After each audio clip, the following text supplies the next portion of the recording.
Yeah, just us. Us. I'm not gonna give the whole preamble. If you're in my Discord, check the trigger warnings just to make sure. Other than that, we're just gonna jump right into it.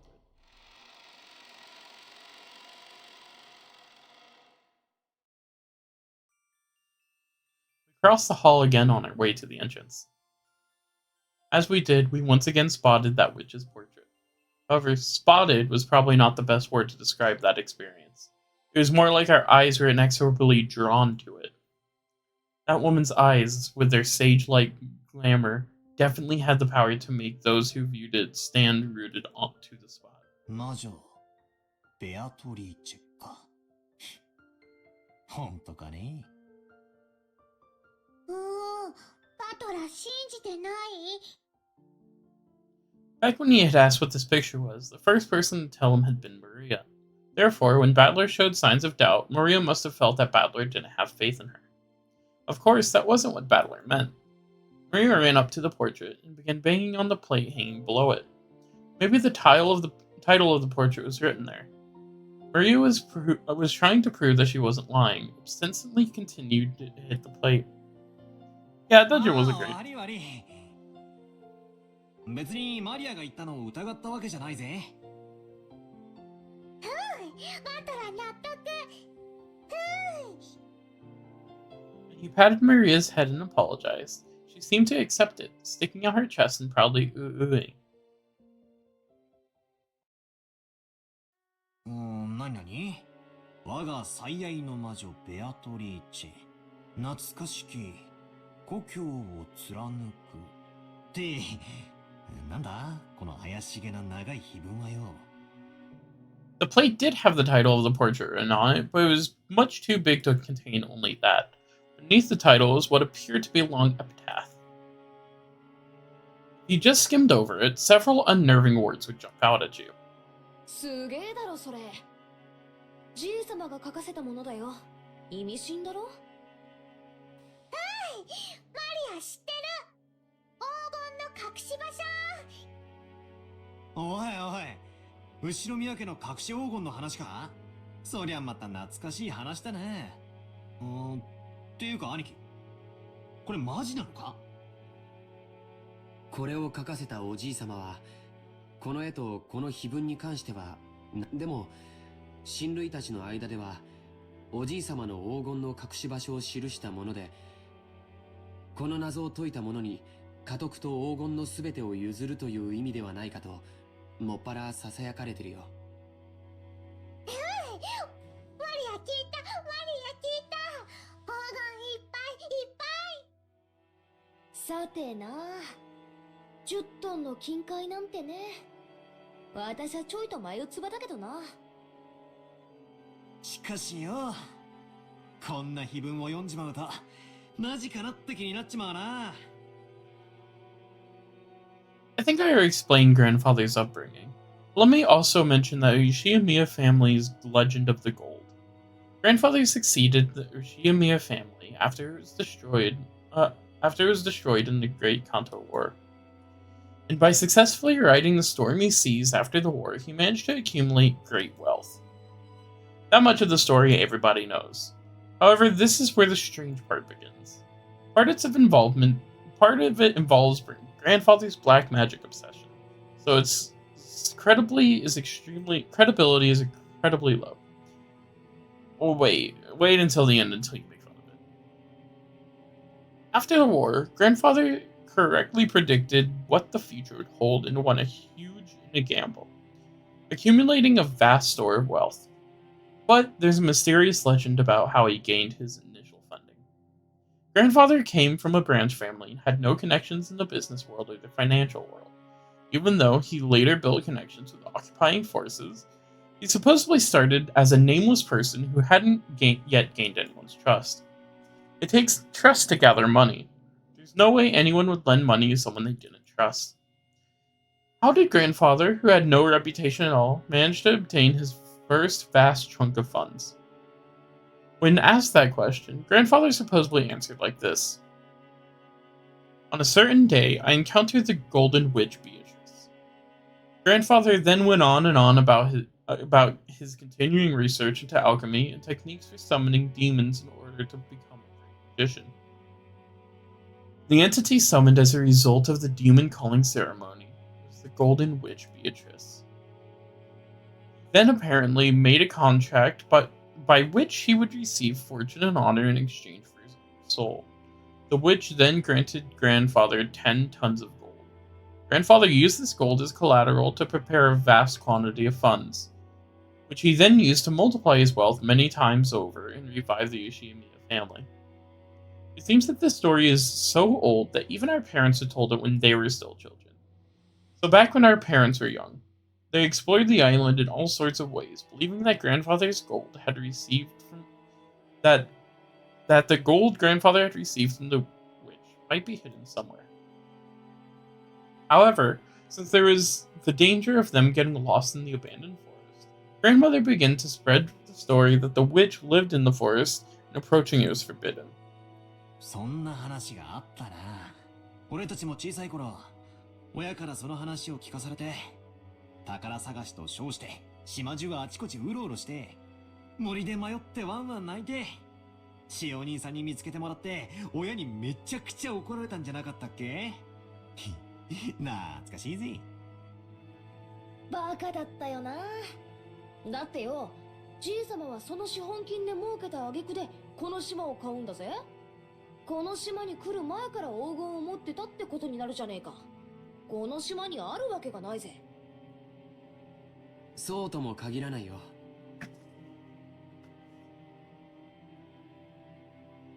何しろ10トンもあるんだもん。安全な場所に移すより隠し場所そのものを確保する方が現実的だよ。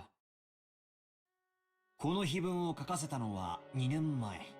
それもじいさま自身ってなると、なるほど。黄金伝説も信憑性が増してくるじゃねえか。じいさまが後宮家復興の資本金にしたという魔女に授けられた黄金が10トン。そいつがどこかに今も眠っていて、じいさまはこの謎を解けたやつに全部を譲ろうって。へえ、じいさまらしいセンスというか、へへ、マジならなんとも景気のいい話だぜ。The epitaph carved into the plate was very mysterious, with something like a poem or a song written on it. That text was incredibly disturbing, filled with the signs of grandfather's black magic hobby, and its contents were in truly bad taste, but it could definitely be viewed as a puzzle which, if solved, might lead to the hidden gold. そういうつもりなのかどうか、おじい様の胸中は想像もつかないけどね。一つ言えるのは、このうさんくさい碑文をおじい様は一族全員に告示するかのようにここに掲示したこと。そして黄金の存在はほのめかしながらも、未だにその隠し場所について一切触れないこと。そこから親たちが想像を膨らませて、おじい様の知恵比べに違いないって言い出した。欲の皮が突っ張ってるうちの親父あたりだろうぜ。こんなじいさまの黒魔術趣味はバカにしてるくせに、この隠し黄金の話だけは信じてやがる。調子のいい話さ。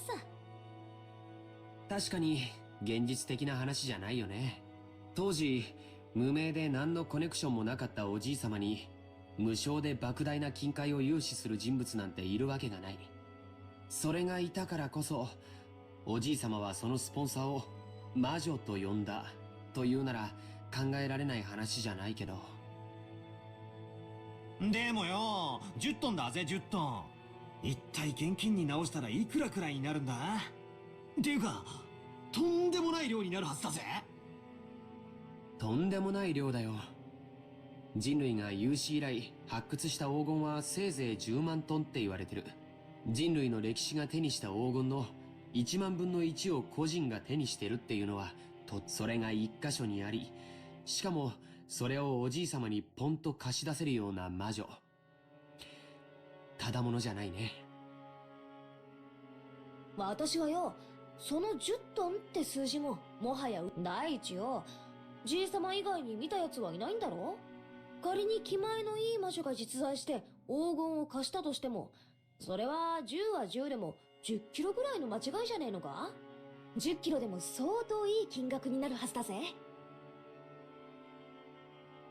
おお、10キロの黄金っていくら？ Maria, who wasn't following the story, felt like she was being spoken to in riddles, finally found a place where she could ask a question. It was a question I also wanted an answer right then. Whether it was 10 kilograms or 10 tons, it still felt like a huge amount, but I had no idea exactly how huge. George Anki folded his arms and tried to remember the market price. さあ、金も相場の影響を受けるから何とも言えないし、純度や鋳造先の換金に手数料もかかるし。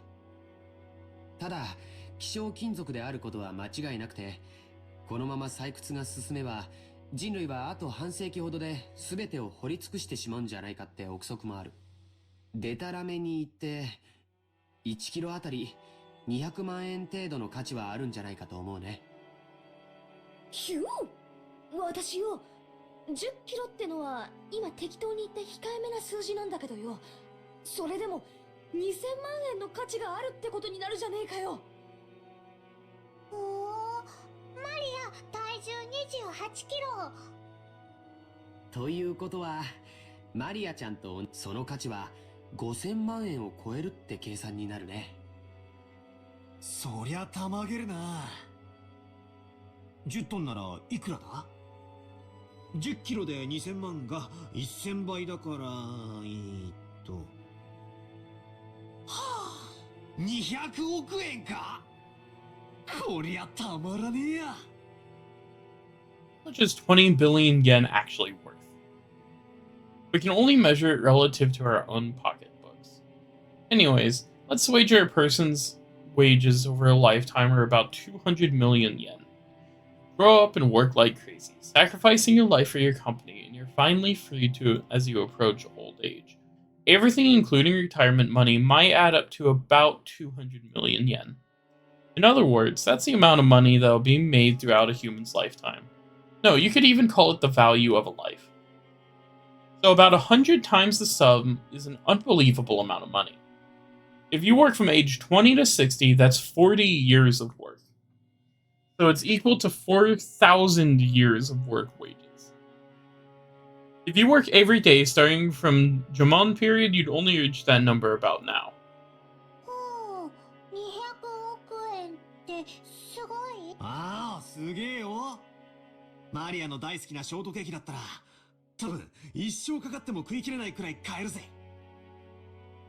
でも、200億円という現金ならいざ知れず、それと同等の金塊が一ところにあるなんて、さっきも言った通り、黄金は非常に重くて、財産をまとめておくにはちょっと便利とは思えないよ。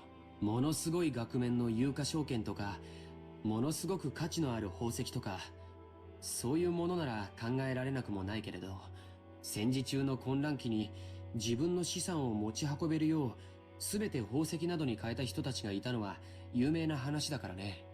でも、黄金で資産を備蓄したというのはなかなか聞かない。確かに重いけどよ、国際的に一番信用されてて価値も安定してるし、意味はあるんじゃないのかな。証券とかだったら国が滅びちまったら紙切れになっちまうわけだし。そういう考え方もあるね。でも、10kg のインゴット一つでも体感重量は相当のも聞いたことない？ 50kg の人間は背負えても 50kg の俵は担げないって。それだけの莫大な重量の金塊を個人が所有するリスクと手間は計り知れないね。ってことはつまり、200億円の札束がうなってるって話ならともかく、200億円分の黄金が山積みになってるってのは、ちょいと現実味がないわけだな。そういうことになるね。黄金伝説なんて響きはとても面白いんだけど、そもそも10トンの黄金という時点で少々無理があるね。そうやってリズムで考えるとみるみる嘘くさくなっていくぜ。夢のない話さ。でもそこは何しろあのおじいさまだからね。親切なお金持ちからの融資を大げさに吹聴して魔女から授かった10トンの黄金なんて10トンという数字も象徴的な感じがするしね。つまり、借りた金のありがたさは10トンの黄金に匹敵する価値があったってなことだな。じいさまに大金持ちの勇敢マダムが気前よく恵んでくれて、その後夫人を魔女と呼んだってことじゃねえのか？ I see. Jessica's example isn't that. Someone who generously lent a huge sum of money to grandfather when he still had no reputation might as well be called a witch. Furthermore, grandfather actually did use that money to build a vast amount of wealth later on. The fact that this person was so great at judging people might also justify calling her a witch. Also, since she went through the trouble of lending all that money, she might have enthusiastically overseen how it was spent. The decision to unexpectedly get involved with the occupying forces and profit from the Korean War demands might have been inspired by the witch herself. That might explain why she had claimed to have received both wealth and honor. なるほどな。ってことはつまり、この魔女様は後宮家復興のための資金を恵んでくださった復興の大恩人ってわけだ。となりゃ、じい様が感謝の気持ちを込めてこんだけでかい絵を描かせて掲げさせたってのも、なるほど、おかしい話じゃないのかもな。ひょっとするとよ、当の本人は見るからに魔女っぽいばあさんだったかもしれないぜ。それをじい様が美化してこんな美人に描いてくれたってのは考えられる話さ。案外当の本人に会ってみたらこんなに美人じゃないかもしれねえな。ありえるね。ベアトリーチェって名前はいかにも洋風だけど、僕たち一族の名前がみんな洋風であることを考えると、このベアトリーチェって名前も日本人名を無理やり洋風にアレンジしたものなのかもしれないよ。なるほどなるほど。この美人は絵の中にしかいないってわけだな。それじゃあ、あの立派そうな胸は揉めそうにないぜ。鼻っから魔女なんておかしいんだよな。そんなのが地球上のどこにいるってんだ。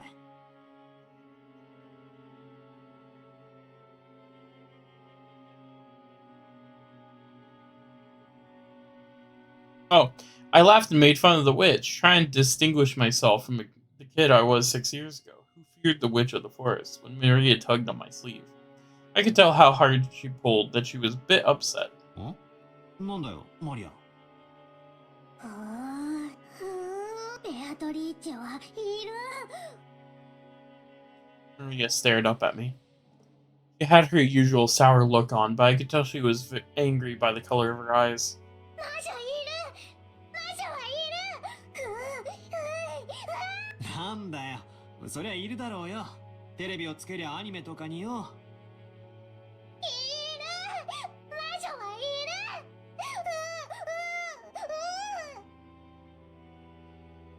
Started getting impatient, not knowing why Maria was jumping on me like this. Then Jessica tapped me on the shoulder and whispered, バカだな。子供の夢打ち砕いてんじゃねえぜ。マリアは魔女とかベアトリージェとかが確かに存在するって信じてんだよ。確かマリアちゃんは学校の文集に将来なりたいものは魔女って書いたんだっけ？ Maria nodded seriously. Tears started running from the corners of her eyes. I see. To a girl that wanted to become a witch in the future, the existence of Beatrice was proof that witches do exist in this world. It was therefore an image that she yearned after.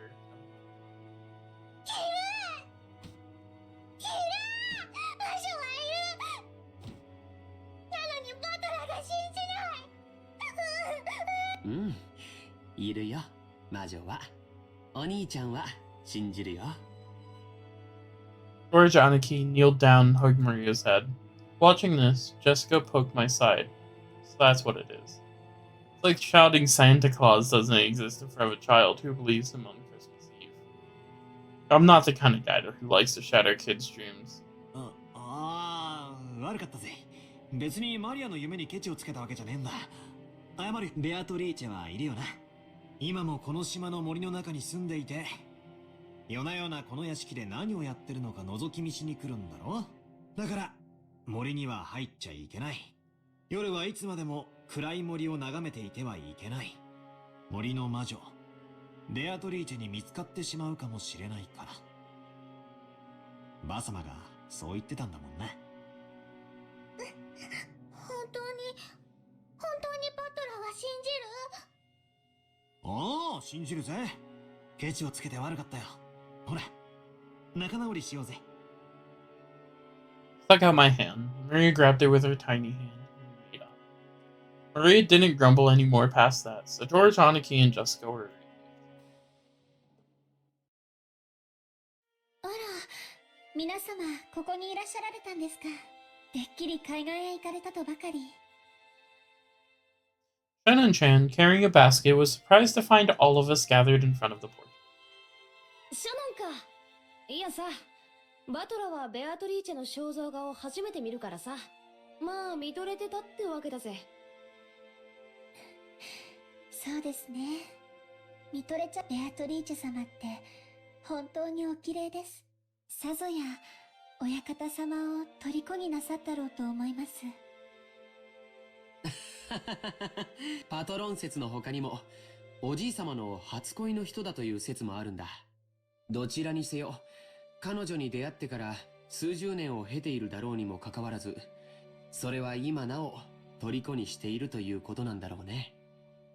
やれやれ、これじゃばあ様はさぞや嫉妬しただろうぜ。私はよく知らねえけど、ばあ様は金髪の浮気相手がいると信じてたらしいな。いい匂い。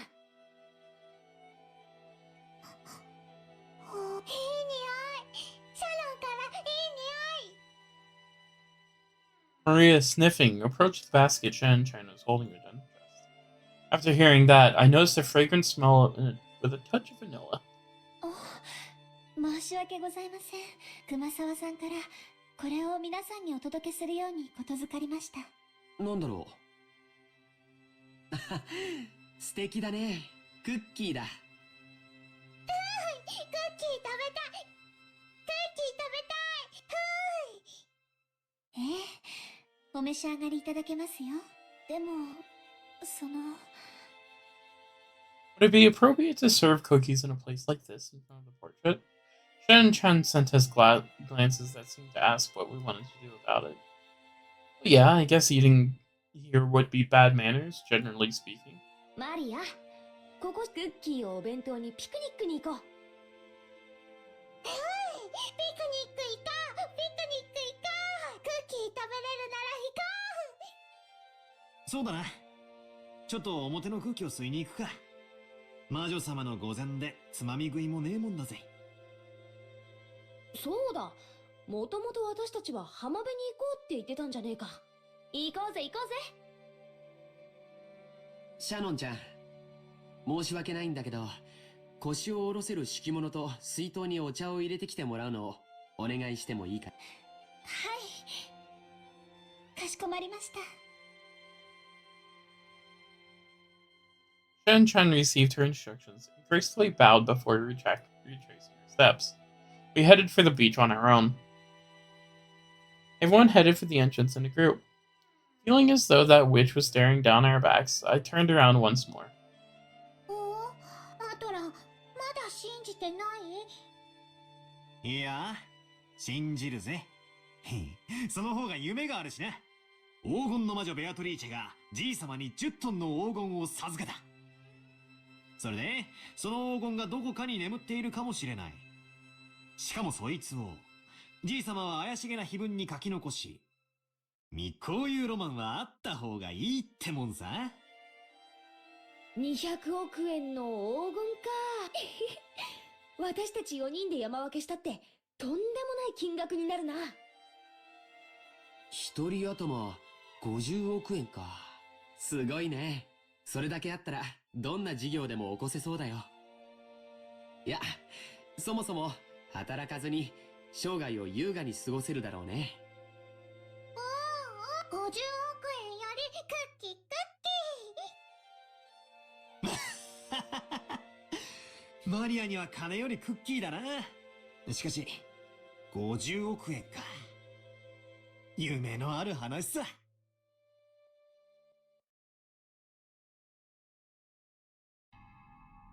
バカバカしい。まさかお前たちは、親父殿の黄金伝説を本当に信じているのかね。魔女が黄金を与えた云々はさすがに信じねえさ。だが黄金の話だけは間違いじゃない。お父様が出自不明の金塊を持っていたことは複数の筋から確認されているわ。死んだマルソーの会長は生前、お父様に某所で積み上げられた金塊を実際に見せられたという。お父様はそれを指して10トン分あるとはっきり明言したわ。老いぼれのザレ言じゃないか。親父殿と一緒に存在しない黄金の存在をでっち上げただけだ。存在せん黄金にあないな軍資金は集まらへんで。会長さんは生前その真摯なお人柄であれだけ大勢の財界人から尊敬を集めたお人や。詐欺の片棒なんか担がへん。兄貴、マルソーの会長は確かに見てんだ。10トンの黄金をはっきりとその目で。しかも親父はそのインゴットの一つを任意で抜き取らせ、会長、それは10キロのインゴットで、鑑定結果はインゴット表面には後ろ宮家の家紋である片翼の鷲が刻印されていたという。後宮の黄金伝説は瞬く間に財界のフィクサーたちの間に広がったわ。鋳造元不明の黄金は換金率が悪い。ボロ儲けのチャンスだと思った彼らはそれを担保に認め、結果お父様は莫大。バカバカしいにも程があるじゃないか。Wait, did I change? I don't think I changed any Umineko.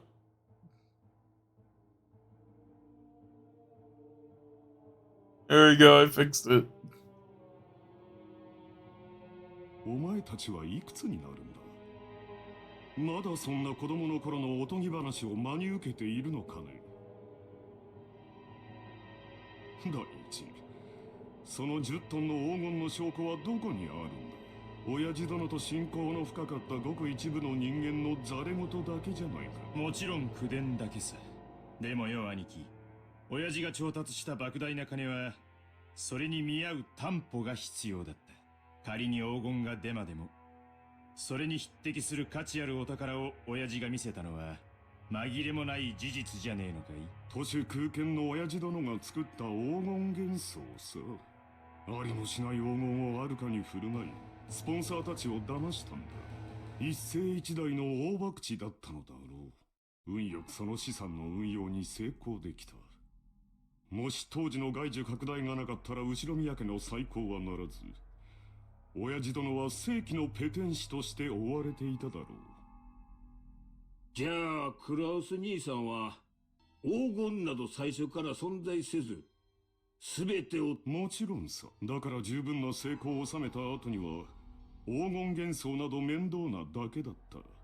だから親父殿は魔女だの黒魔術だのとわけのわからないことを後に言い出して信憑性を薄めたのさ。つまり黄金幻想がでっち上げであることを明かしたのだよ。魔女に黄金を授かったなどと言えば、もはや誰も黄金の存在を信じたりはしまい。あるいはお前たちのために言い出したのかもしれないな。なのにありもしない黄金を遺産分配に含めて議論しようというバカな息子たちが現れる。ローザ、まさかお前までこんなでっち上げを信じてるって言うんじゃないだろうな。私はお父様が本当に黄金を持っていたかどうかを確かめることはできない。でもお父様の4人の子供の一人として正当な分を主張したいだけよ。ほう、ローザも言うようになったじゃないか。なるほど。お前たちはこう言いたいわけかね。私が黄金を独り占めしようとしていると。兄さんが莫大な軍資金を調達したのは事実。それがお父様の個人資産の横領では、つまりはそういうことよ。兄貴はすでに10トンの木、俺たちはそう見てるのさ。バカバカしい。そんなものは元より存在しない。じゃあ説明なさいよ。お父様の財産の横領、お父様の隠し黄金。そのどちらでもないなら、どうやってあれだけの軍資金を調達できたって。私にも政界財界に友人が多くいてね。彼らから協力を得ただけに過ぎん。それについてお前たちに説明する義務はない。分かっているだろう。話せぬ方面の筋もある。兄貴がそうだと言い張るんならそれでいいさ。でもよ兄貴、親父は長くない。来年の今日まで生きてるなんて誰にも保証できねえんだぜ。親父が死ねばその時点で遺産相続だ。俺たちは全員の立場から中立な弁護士と会計士を立てて親父の財政状況を調査させるぜ。その時、お父様の資産に兄さんが不当な干渉をしていることが発覚したな。お分かりね。何の話だかさっぱりわからんね。妻でなくても憤慨したい気持ちだ。お父さんの黄金はもちろんお父さんの財産や。表に出せん金やっちゅうのも分かっとる。しかし4人に公平な権利があるはずや。つまり兄貴が黄金を独り占めしていないかどうか、兄貴についても財務状況を調査させてもらうぜってことなのさ。いい機会じゃない。兄さんの言うところの友人知人にバックアップしてもらったというところを証明なさいよ。私たちはくだらない疑いを持ってしまったことを潔く謝ねえ、ローザ。そうね。クラウス兄さんこそ話をはぐらかしてるわ。やましいところがないというなら証明してくれればいいだけの話なのに、兄さんは。だがまあ兄貴の立場にも配慮するさ。親父の名代ということで俺たちより一つ多く責任を背負ってるところもあるだろう。今まで散々気楽に過ごしてきた俺たちがそれを察しないでブーブー言うのは、こりゃフェアな話じゃないぜ。ほう、さっきから落とされたり持ち上げられたりと忙しい。本題に入りたまえ。つまりな、お父さんの財産をあれこれ調べて重箱の隅をつっつくんはブスやないかって話なんや。クラウス兄さんの言う通り、うまく説明できん金の動きもあるやろ。そこを理解した上でわしらは兄さんに相談を持ってきたんや。お互いにとって悪うない相談や。相談？ほう。遺産分配時に今日まで親父の面倒を見てきてくれた兄貴のご苦労を最大限に汲み取り、分配。間違えないでよ。別に私たちの権利を放棄するって言っただ。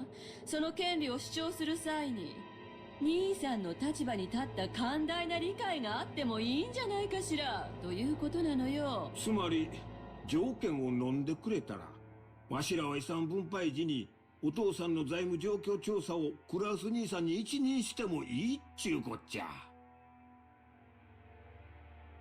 All of the siblings from Ava downwards suspected that Kraus was trying to steal their father's wealth. So, letting Kraus report the state of that wealth was extremely contradictory and a huge concession.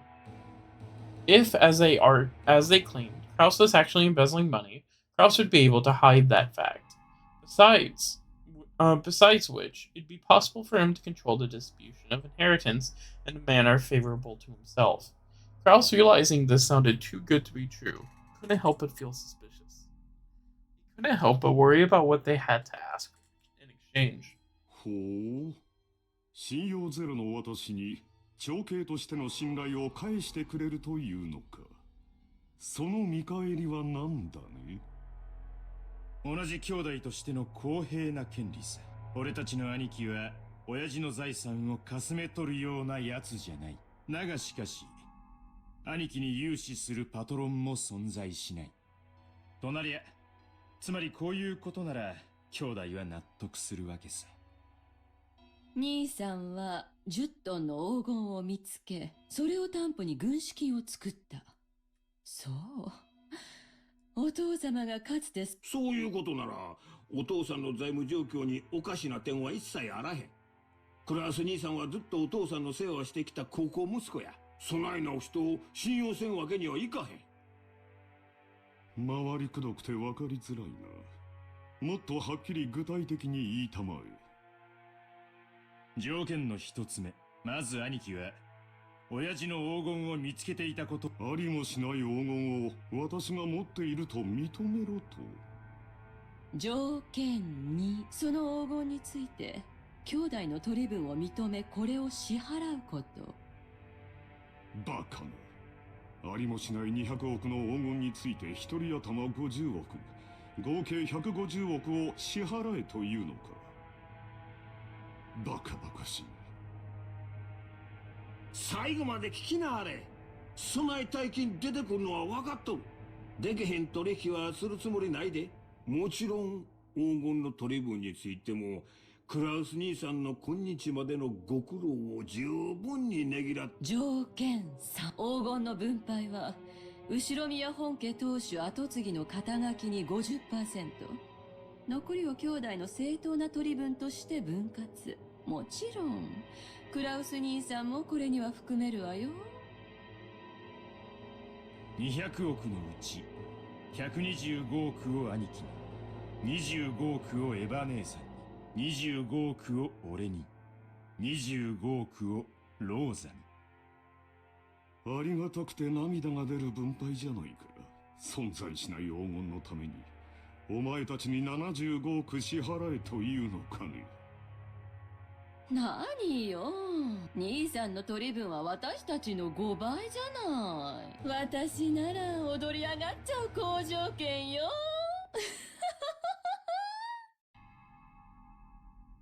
条件の4、分配金は親父の死亡時に遺産分配に含めて清算する。ただし手付金として俺たちの取り分の 10% 支払いは来年3月までだ。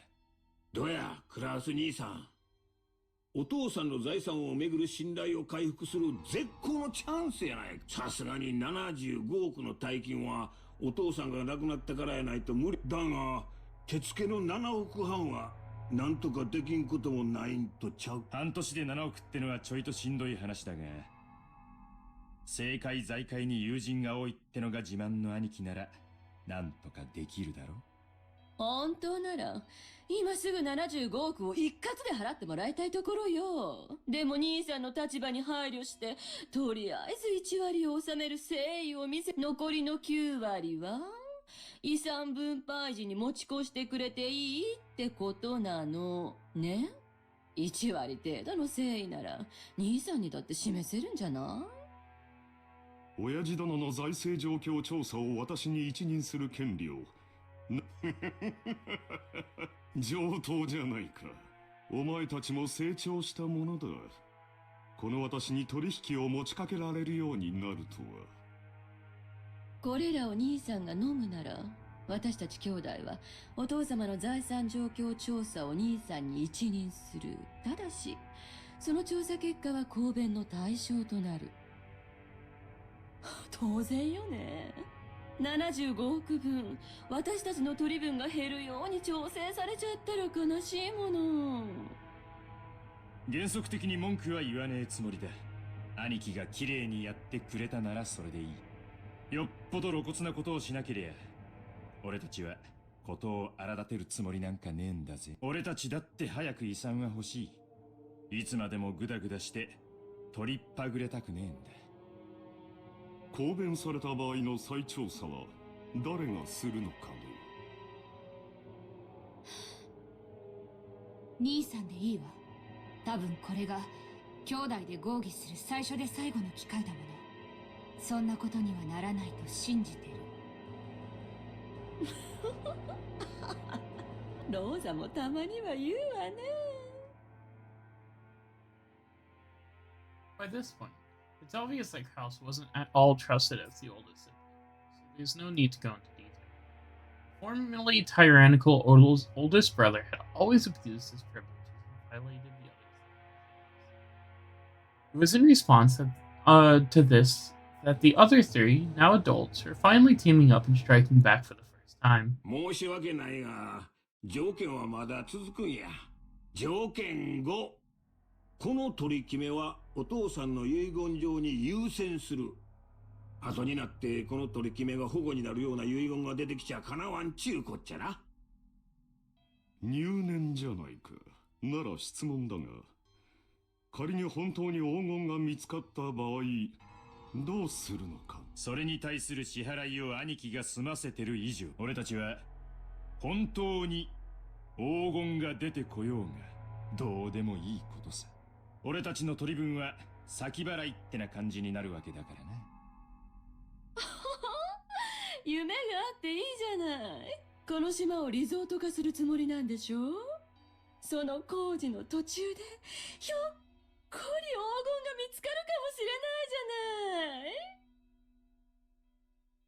ゃない。Eva let out a high-pitched laugh. Kraus watched but didn't even flinch. 条件に7をつけてもらおう。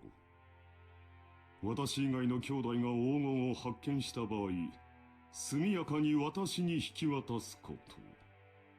ええ、もちろん保証するわよ。The play on words. Of course, the others, who were forcing Kraus to pay money for a non-existent gold, wouldn't save Kraus for his portion if they actually found it. From the beginning, this deal had been nothing more than a threat directed at Kraus. Regardless of the actual facts, it was still extremely likely that Kraus was embezzling father's assets. When Kenzo faced death at last and had his inheritance destroyed, some unpleasant facts would surely come to light that could easily become fatal to Kraus. The others had spotted this weak point and were threatening their brother under the veil of compromise, trying to wring a huge sum of money out of him. However, they had forgotten one thing. They'd forgotten that their brother's brain moved so swiftly, at least whenever it came to cunning and guile, they had been forced to band together to combat him. When Ava couldn't stop smiling, sure of her victory, Kraus let out a gloating laugh to show how relaxed he was. とても良い話じゃないか。私もお前たちとの関係が疎遠になっていたことには非常に心を痛い。この条件を飲むことによって兄弟間の関係が再び有効なものにできるなら、それはとても嬉しいことだよ。喜んで話に乗らせてもらおうじゃないか。喜べ、ローザ。取引は成立だ。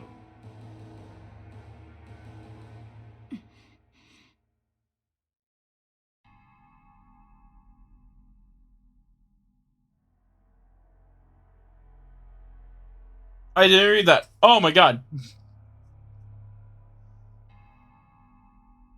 Rose's expression dimmed. It was never a good sign when her brother started talking like this. Ava also keenly picked up on this. That's why she was unable to wipe away a sense of unease, even though Kraus had obediently accepted the deal. 嫌に素直ね。兄さんらしくもないわ。それはひどいじゃないか。私に下心があるというのかね。あるわけもないさ。お前たちと同じだ。Just the same as all of you. He seemed to emphasize that one part. The color of Rudolph's face darkened. To him it sounded though Kraus was saying, I have a plan similar to yours. So Rudolph panicked. He rushed to his nearly resolved discussion to a conclusion. ならいいんだ。じゃあ兄貴、ここにサインをもらえるか。今の話を書き出した俺たちの誓約書だ。人数分ある。同じ内容に全員がサインする。Rudolph took 4 written contracts out from his breast pocket that he had the details of their deal written on them. クラウス兄さんの提案した条件7ももち安心したってな。兄貴、ペン使うか。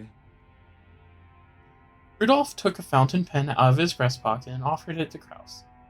Kraus made as if to accept it, but then, with a small laugh, he drew back his hand without taking it and spoke. 実はこの取り決めを確かに履行するために一点だけ修正を提案したい。 As soon as Kraus said that single sentence, all of the siblings felt as though something ominous was creeping up their backs at the same time. ダメよ、もう決まった話よ。黙ってサインを。エヴァ、何を焦っているんだね。もちろんサインはする。お前たちに黄金の分け前、75億円分を約束する。親父殿の遺産分配の時、きれいさっぱり清算することも約束する。だが、一点だけどうしても譲歩してもらいたい部分があるのだよ。何の話だよ。どの点が気に入らねえってんだ。分け前の1割、7億5千万円を即納する点だよ。お前たちの指摘通り、私の財政状況は決して裕福ではない。数々の先行投資によって未来に必ず回収できる。今のこの時点では火の車であることは認めなければならない。つまり今すぐに動かせる金は全くないということ。私は無能で詳細の嗅覚も鈍い。お前たちの言うところの弱り目の私には7億半も半年で動かせる力はないということだよ。そんなはずはないでしょ。いい加減なことを言ってこの場をごまかす気？遺産分配時に全て一括で清算する。1割を即納する条件を削除したまえ。それが私にサインさせるための唯一の条件だ。クラウス兄さん、この1割はな、あくまでも兄さんの誠意を図る数字なんやで。本当なら取引の余地もない話や。そこを100歩譲った上で、とりあえず1割の誠意でこの場を丸く収めちゃるっちゅう、そう説明した上でそこを断るっちゅうんは、互いの信頼関係にちょいと影を落とすんとちゃいますか？ Hideyoshi had a humble expression on his face and was rubbing his hands together, but his eyes weren't calm at all. Kraus had already seen through the shadow in the depths of those eyes. お前たちは何を焦っているのかね。それとも何にどうぞ。私に他の兄弟たちには内緒でこっそりと。別に。よせよ兄貴。俺たちは兄貴がサインするかしないかしか聞いてない。妙な勘繰りも交渉もなしだ。ほう、私には交渉の余地もないと。立場が弱いのは私の方で公平な関係ではないと、そう言いたいのかね。Shivers began to crawl up Rudolph's back. He began to feel himself getting overwhelmed by the height of his brother's insurmountable wall and the long shadow that had existed since they were children. 取引は公平な関係であるべきじゃないのかね。この取引は私にとっては弟や妹たちと長いことを失ってきた信頼を取り戻し、それは私にとって緊急に解決したかった心のしこりだ。それが今日解決できてとても嬉しいと思う。だがお前たちもこの取引を急ぎ締結することがとても嬉しいんじゃないのかね。Kraus stared at each of the others. Kraus stared at each of his siblings. They avoided his gaze with an animal-like instinct. Only Hideyoshi was slow in avoiding it, so he was caught by Kraus's gaze. 秀吉兄さん、あなたの会社非常に好調子だそうじゃないですか。トントン拍子で上場を果たし、業績も株価も右肩上がり。実にお羨ましいことです。うちの人の話は関係ないでしょ。だが株主たちに対する還元を怠ったのが悪かった。そして上場した時に足回りを固めきらなかったのもまずかった。気づいた時にはたちの悪い連中に自社株をだいぶ買い集められていたらしいじゃないですか。なんでそんな話知っとるんや。秀吉さんと同じですよ。私に融資する人間などいないと裏を取れる程度に私も秀吉さんの裏を取れるのです。そんな不思議があることはないじゃないですか。Kraus grinned broadly. Contrast, Hideyoshi's face was rapidly turning pale. Hideyoshi's company was a restaurant chain management company that he started from nothing. Thanks to Hideyoshi's management efforts, the company had achieved success repeatedly, expanding its range in a petition to make it a stock-listed company had recently succeeded. The greatest advantage of being a stock holding system is that you can sell stocks certified for large amounts of financing. The amount Umineko! The amount of tends to be far greater than a business's normal profits. So this is extremely effective ways to gather massive funds to expand a business even further. However, in exchange for financing, the stockholders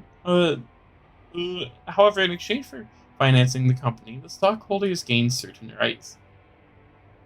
They are given rights that allow them to observe and guide the company they're invested in, leading to profits even greater than their original investments. This right is guaranteed to the stockholders, and it's something that they use to miss ineffectual management. The right allows them to keep an eye on management and prevent the money they invested from the company going to waste. However, if they use it forcefully, they can eject the former management and take over. After all, dismissing management and nominating new management are powers held by the general body of all shareholders.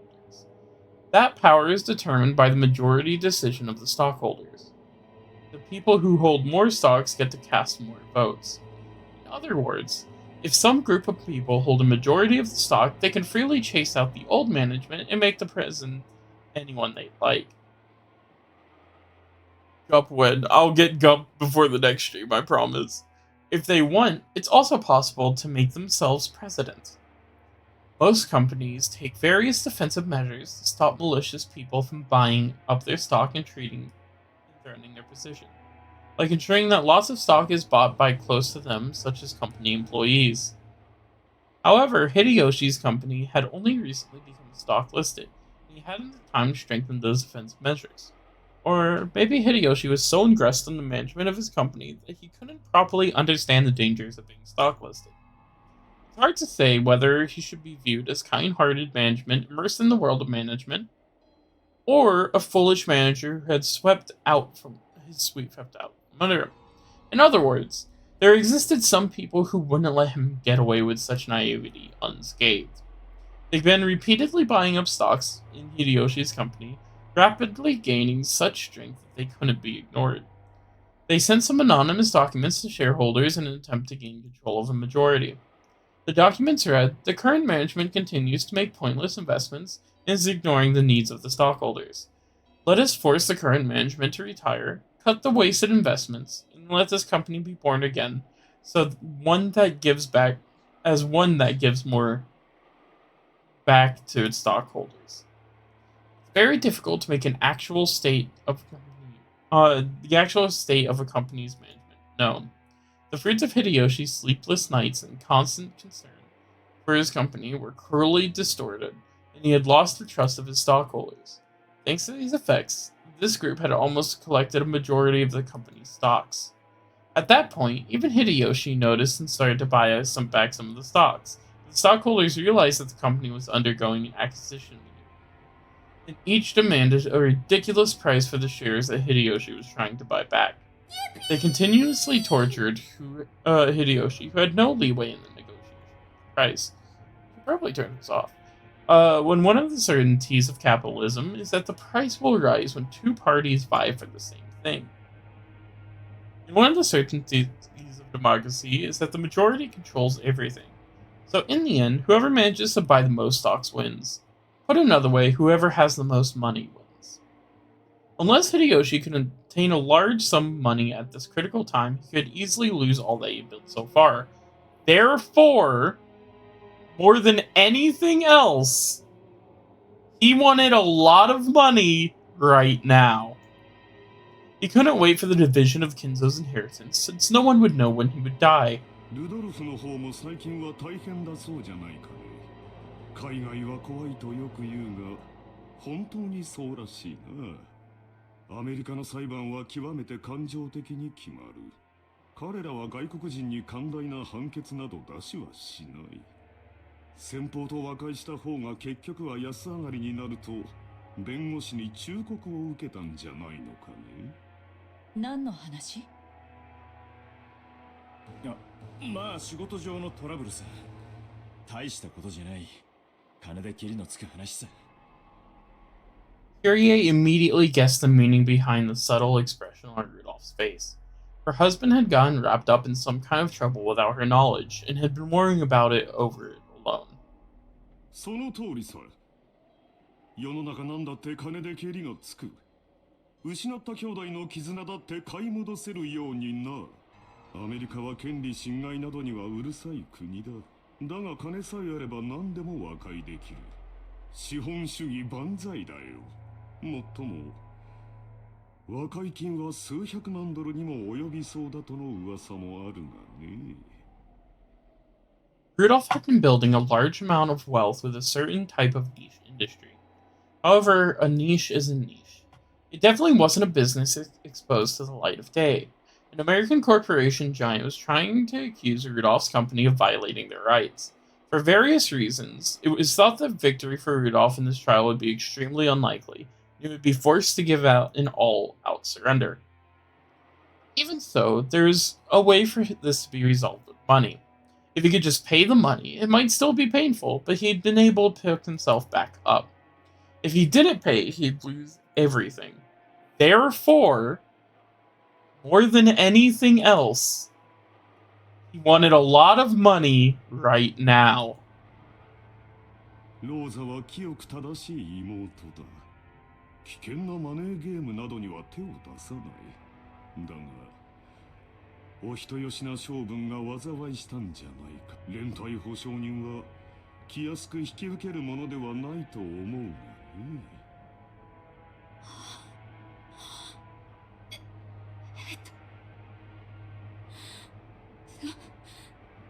それはクラス兄さんとは関係ない。 Rosa uncharacteristically laid bare her emotions and yelled. After all, no one was supposed to know that. As Kraus watched, he let slip a muffled laugh. Without exception, every one of them, more than anything else, wanted a lot of money right now. In other words, the situation had been reversed. After all, the person the younger siblings were threatening was the only one who had no urgent need for a large sum of money. The three, however, wanted a lot of money quickly, no matter the cost.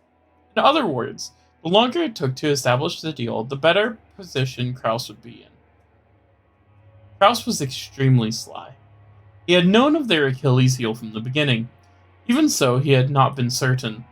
Therefore, he had hidden his knowledge until the very end, striking back only analyzing their attitudes. 私もできることなら、可愛い弟や妹たちの危機に金を工面してやりたいと思っているよ。だが、残念なことに持ち合わせがなくてね。7億半もの大金が工面できるスポンサーに心当たりがあるなら、先にそちらを当たってもらいたいのだよ。Kraus' elated words were so obviously detached from what he actually felt. The other siblings could do nothing more than listen, grinding their teeth.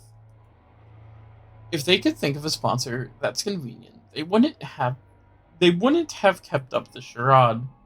They had entered this huge battle specifically because they had exhausted all of their other も options. しお前たちがどうしてもこの兄を頼りたいというなら、私の口利きでスポンサーを探してやってもよいのだがね。おっと、私にはそんなものはいないと言っていたか。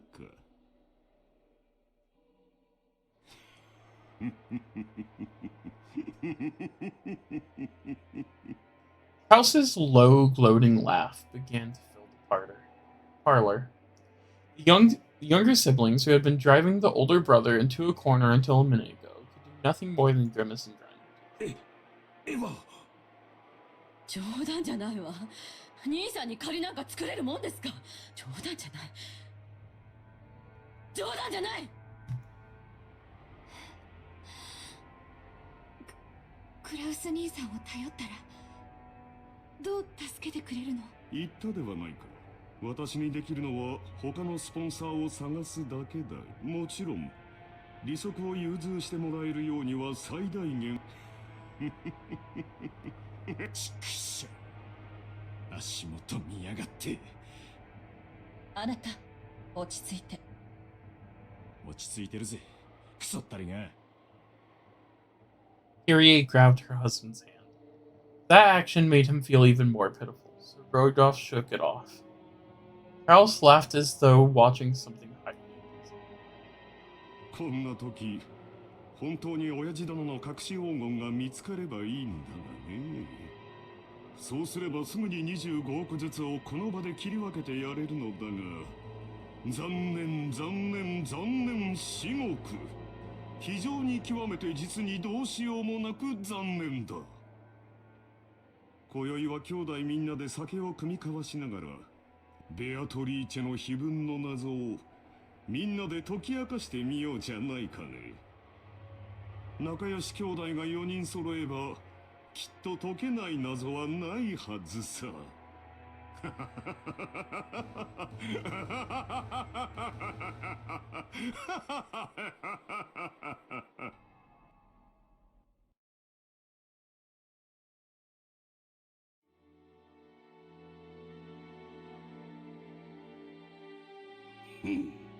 面白いことをする。それでその突きつけた条件というのは何か。はい。クラウス様は黄金の発見を問わずに、その分け前としてエヴァ様、ルドルフ様、ローザ様に計75億円を支払うこと。ただしその1割を3月までに支払うこと。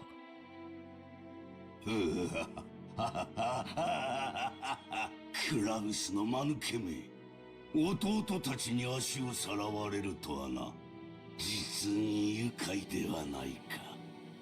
しかし爪が甘いようだな。はい。クラウス様はそれをエヴァ様以下お三人が緊急に大金を用立てする必要が。その程度のことは看破できるのか。中途半端に無能な男め。今はどうしている？話は一度中断されました。今はベアトリーチェ様の碑文の話をされています。私の黄金がどこに隠されているのか、その謎を解こうとか。はい。Enzo sat down his spectacles and 奇 stood 跡の成就が先か。愚か者どもが黄金を暴くのが先か。実に見ものではないか。愚か者どもが我が謎を解き明かしたなら、我が屍を骨の一かけらまでしゃぶり尽くすがいい。愚か者どもの貪欲さが偉大なる魔法に奇跡を宿らせるのだ。だがもし奇跡の成就が先だったなら、ベアトリーチェは再び蘇る。私が半生をかけて追い求めたあの美少が蘇るのだ。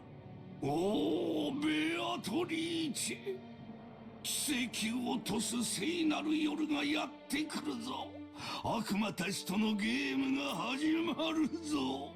私はきっと打ち勝つ。絶対に生き残る。他の奴らの命はくれてやる。富も名誉も財産も黄金も何もいらぬ。ただお前の微笑みがもう一度見たいだけなのだ。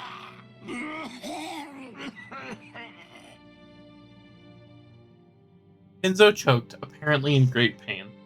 Cannon got closer to try to pat his master's back, but Kinzo motioned for him to stop.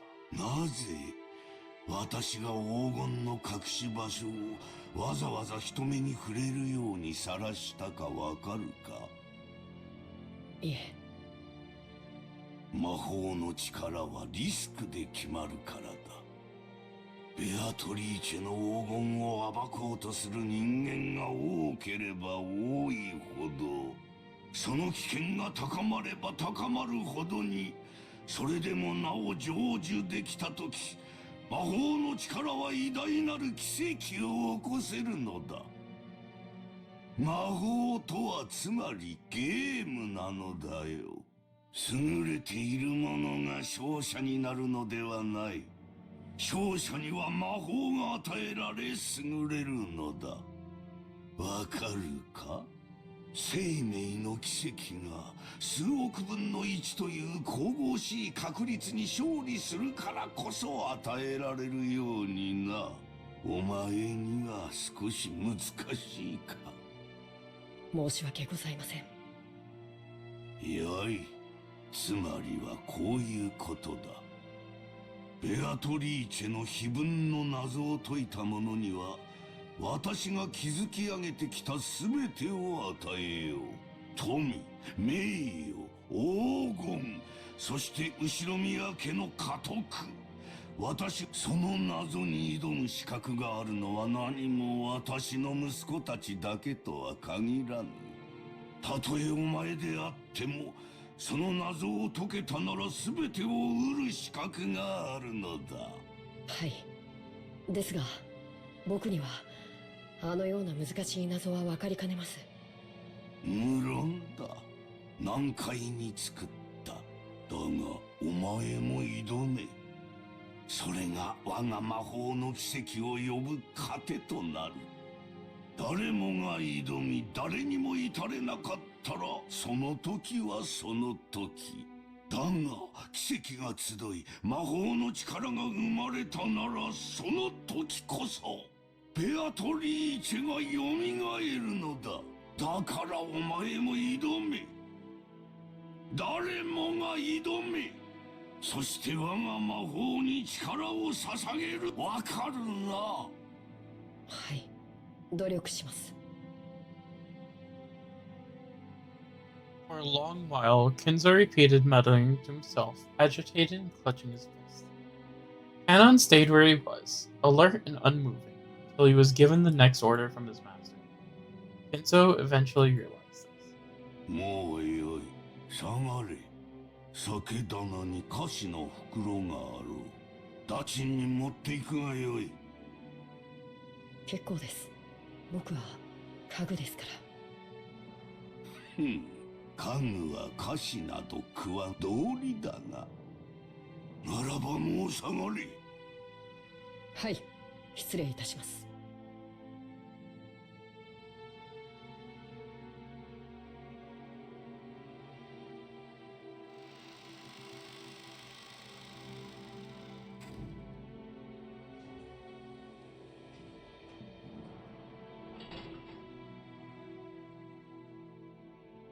That was not the sound of Can unlocking the door. It was the door locking automatically. No one could enter without Kinzo's permission. Once they left, they could not re-enter. It was a mechanism that Kinzo, unable to trust his blood relatives, had created to seal himself up in his own study and isolate himself from the outside world. He was already unable to trust anyone excepting not the children who shared his bloods, but the servants who called themselves furniture.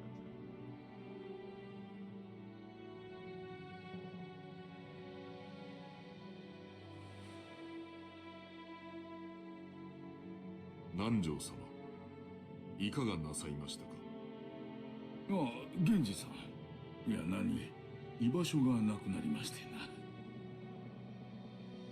Bitter laugh, Nanjo turned to face the door to the parlor.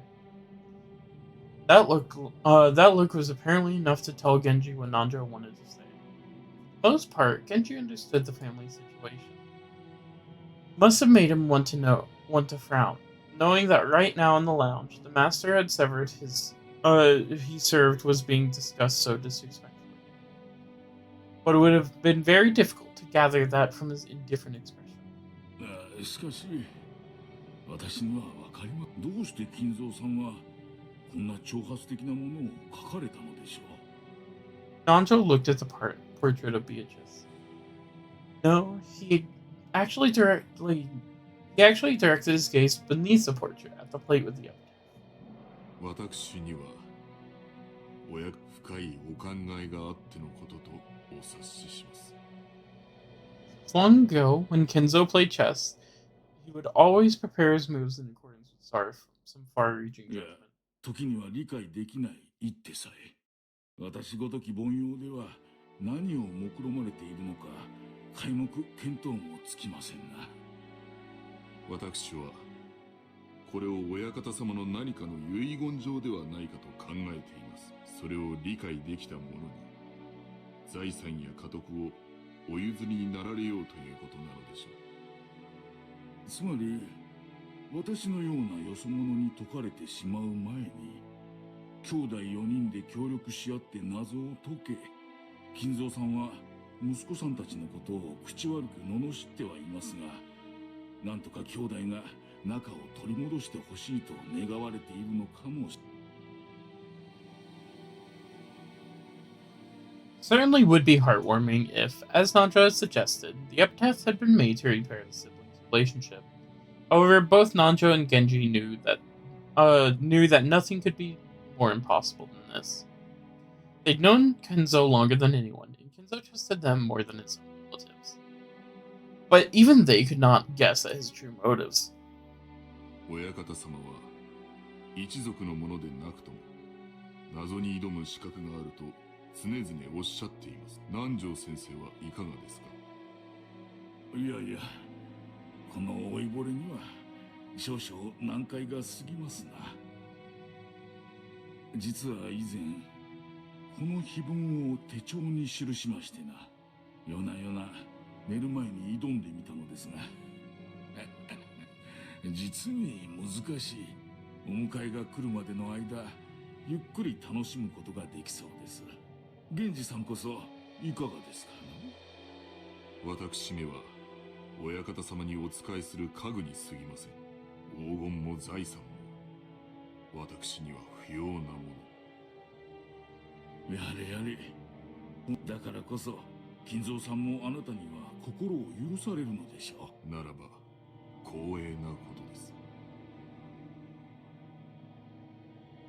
As Nanjo lightly laughed in response, he once again looked at the epitaph. 懐かしき故郷を貫く鮎の川、黄金鏡を目指す者よ、これを下りて鍵を探せ。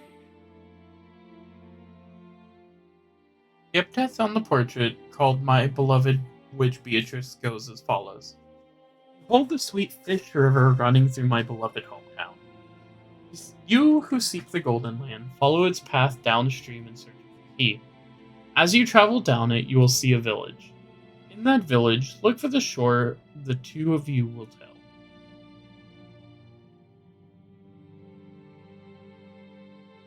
The two will tell you of. There sleeps the key of the Golden Land. One who obtains the key must travel to the Golden Land in accordance with these rules.